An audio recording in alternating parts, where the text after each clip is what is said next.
Hai, kembali lagi bersama saya Edi. Kali ini saya akan membahas mengenai cara menghitung dan menentukan kebutuhan sistem PLTS off-grid secara sederhana untuk pemula, yang tentu tidak akan serumit perhitungan kelas PLTS komunal. Ada 7 poin penting dalam membangun sistem PLTS yang baik, agar di kemudian hari tidak ada kegagalan sistem karena perhitungan yang kurang tepat. Pertama, hitung beban rata-rata harian yang mau di-backup. Hal pertama yang diperlukan adalah mengetahui beban harian rata-rata yang akan di-backup dengan PLTS. Misalnya, beban harian rata-rata yang akan di-backup adalah sebesar 1,2 kW per hari. Setelah kamu mendapatkan nilai rata-rata beban harian, maka kamu bisa dengan mudah menghitung kebutuhan solar panel yang akan digunakan. Kedua, tentukan kebutuhan solar panel. Rata-rata produksi harian solar panel di Indonesia adalah sekitar 3 kali sampai 4 kali kapasitas terpasang. Kadang bisa lebih atau kurang, tergantung lokasi dan kondisi cuaca. Misalnya kamu memiliki solar panel terpasang berukuran 100 watt peak, maka produksi total harian rata-rata adalah 3 kali atau 4 kalinya. Hasilnya sekitar 300 watt hour sampai dengan 400 watt hour. Dalam menentukan kapasitas solar panel yang akan dipakai, sebaiknya mengambil nilai minimum produksi, yaitu 3 kali kapasitas terpasang, untuk menghindari kekurangan daya pengecasan pada kondisi cuaca berawan. Jadi untuk menghasilkan 1,2 kW per hari, kamu butuh minimal solar panel sebesar 400 watt peak. Atau dengan kata lain, bermodel 400 watt peak, hasil harian yang kamu dapatkan berkisar 3 kali sampai dengan 4 kalinya, yaitu 1,2 sampai dengan 1,6 kW. Maka, pada contoh perhitungan beban harian 1,2 kW per hari, kamu bisa menggunakan kapasitas solar panel sebesar 400 watt peak. 3. Menentukan jenis dan kapasitas baterai. Kamu bisa saja menggunakan jenis baterai apapun untuk menyimpan daya dan menjalankan sistem kelistrikan. Namun jenis baterai yang berbeda memiliki kemampuan yang berbeda juga, tergantung peruntukannya. Menggunakan baterai sesuai dengan jenis dan aturan pemakaian tentu akan memperpanjang usia pakai baterai sehingga tidak cepat drop dan rusak. Misalnya aki starter kendaraan hanya bisa dikuras sedalam 20% dari total kapasitasnya. Untuk aki deep cycle bisa mencapai 80% dari total kapasitasnya. Jadi untuk sistem backup power pada sistem solar panel disarankan menggunakan deep cycle ataupun lithium yang memiliki kedalaman discharge lebih dalam. Dari semua jenis baterai yang berbeda, semuanya memiliki satu kesamaan, yaitu tidak boleh dikuras melewati batas discharge yang ditentukan, atau yang biasa disebut dengan depth of discharge atau DOD, karena hal tersebut akan merusak baterai. Pada umumnya, perhitungan DOD yang digunakan pada sistem solar panel adalah maksimal sebesar 50% dari kapasitas baterai. Selain akan lebih memperpanjang usia baterai, juga bisa untuk energi cadangan saat dibutuhkan sewaktu-waktu. Misalnya, kamu memiliki baterai 12 volt dengan kapasitas 100 ampere hour. Maka energi total yang tersedia adalah 1200 watt hour. Namun, energi yang bisa kamu gunakan hanya maksimal 600 watt hour. Kamu boleh saja menambah kapasitas baterai lebih besar lagi. Selain menambah kapasitas penyimpanan energi, kerja baterai juga jadi lebih ringan. Dengan penambahan kapasitas baterai, kamu tidak perlu khawatir baterai tidak bisa full karena total produksi solar panel yang mungkin jadi lebih kecil dibandingkan kapasitas baterai. Contohnya, kamu memiliki baterai dengan energi total 4,8 kWh, yang harusnya dengan kapasitas solar panel 400 watt peak, itu idealnya hanya 2,4 kWh. Karena kapasitas solar panel hanya 400 watt peak, total produksi hariannya hanya berkisar 1,2 sampai 1,6 kWh. Secara hitungan total, memang 1,2 kWh sampai 1,6 kWh tidak bisa mengisi full baterai dengan kapasitas energi 4,8 kWh dalam satu hari. Namun, bukan demikian perhitungannya. Jadi, jika solar panel kamu hanya mampu produksi 1,6 kWh per hari, maka beban yang kamu pakai jangan melebihi kemampuan produksi solar panel kamu.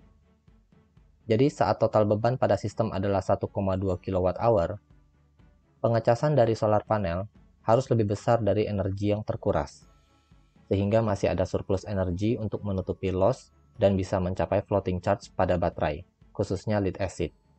Dengan begitu, dijamin baterai akan bisa full charge. Jadi sebetulnya penentuan kapasitas solar panel itu erat hubungannya dengan beban yang digunakan. Kamu boleh memiliki kapasitas baterai yang jauh lebih besar, dengan syarat, pertama beban harus lebih kecil dari total produksi solar panel. Kedua, untuk jenis lead acid atau semacamnya, pastikan bisa charging sampai floating, karena floating charge sangat penting untuk jenis lead acid, sedangkan lithium tidak perlu. Kembali lagi ke contoh perhitungan. Jadi dengan kebutuhan harian 1,2 kWh, minimal kapasitas baterai adalah 2,4 kWh atau lebih. Ingat, pastikan keseimbangan output dan input. Input setidaknya harus sedikit lebih besar daripada output, sedangkan untuk kapasitas baterai, boleh lebih, jangan kurang. 4. Menentukan jenis dan ukuran solar charger. Solar charger terbagi menjadi dua jenis, yaitu PWM dan MPPT. Jika kamu memiliki sistem kecil, apalagi jika jarak solar panel ke solar charger cukup dekat, kamu bisa menggunakan tipe PWM. Sedangkan bila kamu memiliki kapasitas sistem cukup besar, kamu sebaiknya menggunakan tipe MPPT, karena kamu bisa menggunakan input solar panel dengan voltase yang jauh lebih tinggi dari tegangan baterai. Berikut beberapa perbedaan mendasar antara PWM dan MPPT. Kamu bisa menentukan pilihan dari kedua jenis solar charger ini disesuaikan dengan kebutuhanmu. Meskipun PWM tidak bisa mengubah tegangan lebih pada solar panel menjadi arus charging, untuk sistem kapasitas kecil, PWM yang lebih murah tidak kalah performanya dibandingkan dengan MPPT, apalagi jika jarak PWM ke solar panel sangat dekat. Setelah mendapatkan nilai kapasitas solar panel dan baterai, maka kamu akan dengan mudah menentukan ukuran solar charger yang kamu butuhkan. Caranya adalah dengan menghitung total arus pengecasan maksimum yang dapat dihasilkan dari solar panel. Misalnya, kamu menggunakan sistem 12 volt, maka dengan kapasitas panel 400 watt peak, kamu akan mendapatkan arus pengecasan maksimal sebesar 33,3 ampere. Maka kamu bisa menggunakan solar charger 40 ampere atau lebih. Untuk sistem 24 volt, kamu bisa menggunakan solar charger 20 ampere atau lebih. Sedangkan untuk sistem 48 volt, kamu bisa menggunakan solar charger 10 ampere atau lebih. Atau kamu bisa langsung melihat data spesifikasi yang tertera pada datasheet solar charger, sehingga bisa mendapatkan nilai yang lebih akurat. Jadi sebetulnya dengan memilih sistem dengan voltase yang lebih tinggi, kamu bisa menghemat biaya perangkat dengan kemampuan yang sama di ampere yang lebih kecil, termasuk kabel dan lain-lain. Kemudian, hal lain yang perlu kamu pertimbangkan juga adalah kemungkinan upgrade di kemudian hari. Bila kamu memiliki rencana upgrade sistem di kemudian hari, maka pastikan kamu membeli solar charger dengan tipe MPPT dengan dukungan sistem voltase yang bervariasi 12 volt sampai dengan 48 volt dengan kemampuan handle ampere yang cukup besar. Kelima, kabel. Selain menghitung dan menentukan kapasitas solar panel, baterai dan controller yang tepat, jenis dan ukuran kabel pada sistem juga sangat penting diperhatikan. Pastikan kamu menggunakan kabel yang tepat. Berbahan tembaga bersabut banyak, bila perlu yang berjenis thin copper. Dan sesuaikan jenis insulasi kabel berdasarkan di mana lokasi kabel tersebut diletakkan. Misalnya, bila kabel terpapar langsung oleh cuaca, maka kamu wajib menggunakan jenis kabel PV1F dengan bahan insulasi yang tahan terhadap cuaca. Selain jenis insulasi dan serabutnya, ukuran kabel pun mempengaruhi efisiensi pada sistem. Semakin besar dan pendek kabel, maka loss power juga lebih kecil. Sebaliknya, semakin kecil dan panjang kabel, maka loss power juga semakin besar. Ini contoh hasil perhitungannya. Dari dua ukuran kabel dengan panjang berbeda ini, 10 meter dan 3 meter, meski sama-sama dialiri tegangan 24 volt, 20 ampere dengan target loss power 5%, kabel dengan panjang 10 meter membutuhkan penampang lebih besar dengan ukuran 10 mm. Sedangkan kabel dengan panjang 3 meter cukup dengan 4 mm. Atau bila kamu memaksakan 10 meter dengan ukuran kabel 4 mm, maka kamu akan mendapatkan loss power lebih dari 5%. Jadi dengan menggunakan jenis dan ukuran kabel yang tepat, kamu bisa menghemat biaya dengan membeli kabel yang tepat, serta efisiensi sistem yang lebih baik karena power loss yang kecil. Selain itu juga, kabel aman dari overheat karena undersize. Sekarang, kamu sudah tahu kan bagaimana menentukan kabel yang tepat untuk sistemmu? Keenam, menentukan jenis dan ukuran inverter. Untuk kamu yang membutuhkan arus kelistrikan alternating current seperti PLN, maka kamu akan membutuhkan inverter sebagai alat pengubah arus DC dari baterai dan solar panel ke arus AC. Inverter yang beredar ada beberapa macam, seperti square wave, modified sine wave, ataupun jenis pure sine wave. Dari semua jenis gelombang tersebut, maka jenis pure sine wave adalah yang terbaik, karena bisa digunakan untuk semua jenis beban, terutama beban induksi seperti dinamo yang terdapat pada kipas angin maupun mesin pompa tanpa masalah. Namun untuk kamu yang hanya menggunakan inverter untuk menyalakan perangkat elektronik seperti TV, komputer, dan lain-lain, sebenarnya modified sine wave sudah cukup.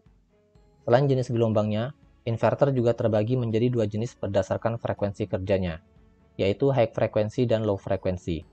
Tampilan sekilas secara fisik, inverter low frequency memiliki transformers yang lebih besar, sedangkan high frequency memiliki transformers yang lebih kecil, dan beberapa inverter high frequency trafonya terbagi menjadi lebih dari satu, tergantung kapasitasnya.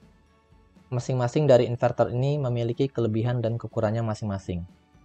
Untuk inverter high frequency, memiliki ukuran yang lebih ringkas, dengan harga yang lebih murah, namun kurang direkomendasikan untuk beban induktif yang besar, karena umumnya maksimum surge yang bisa dihandle inverter high frequency maksimal adalah 2 kali kapasitasnya selama 5 milisecond saja. Jadi kamu harus memperhatikan kemampuan real continue dari inverter high frequency dan abaikan spesifikasi surge-nya. Untuk inverter low frequency, memiliki ukuran yang lebih bongsor dan berat. Harganya lebih mahal dari inverter high frequency di kapasitas yang sama, namun lebih tahan terhadap beban berat induktif, karena maksimum surge bisa 2 kali kapasitas, bahkan beberapa ada yang bisa 3 kali kapasitasnya selama 5 detik. Setelah kamu menentukan jenis inverter yang dibutuhkan, maka sekarang kamu tinggal menentukan kapasitasnya. Untuk kamu yang mau menggunakan inverter high frequency untuk beban induktif, maka pastikan beban kejutnya tidak melebihi kapasitas kontinu inverter. Misalnya untuk beban induktif 500 watt. Beban kejutnya bisa mencapai 2 kali sampai 3 kalinya selama beberapa detik. Untuk inverter low frequency dengan kapasitas 1000 watt, bisa menghandle beban tersebut dengan lebih baik. Tapi untuk jenis high frequency akan lebih riskan. Maka dengan beban yang sama, kamu butuh inverter high frequency kapasitas sampai dengan 2000 watt untuk mengimbangi performa low frequency 1000 watt. Demikian cara menentukan dan merangkai sistem off-grid sederhana dengan perhitungan dan pemilihan alat serta bahan yang tepat. Dan jangan lupa untuk mengenali efisiensi sistem kamu, karena mulai dari solar panel, solar charger sampai dengan inverter memiliki efisiensi berbeda-beda tergantung kualitas produknya. Dan yang terakhir, keamanan sistem. Harus diperhatikan keamanan instalasi. Pastikan kamu mengerti kelistrikan.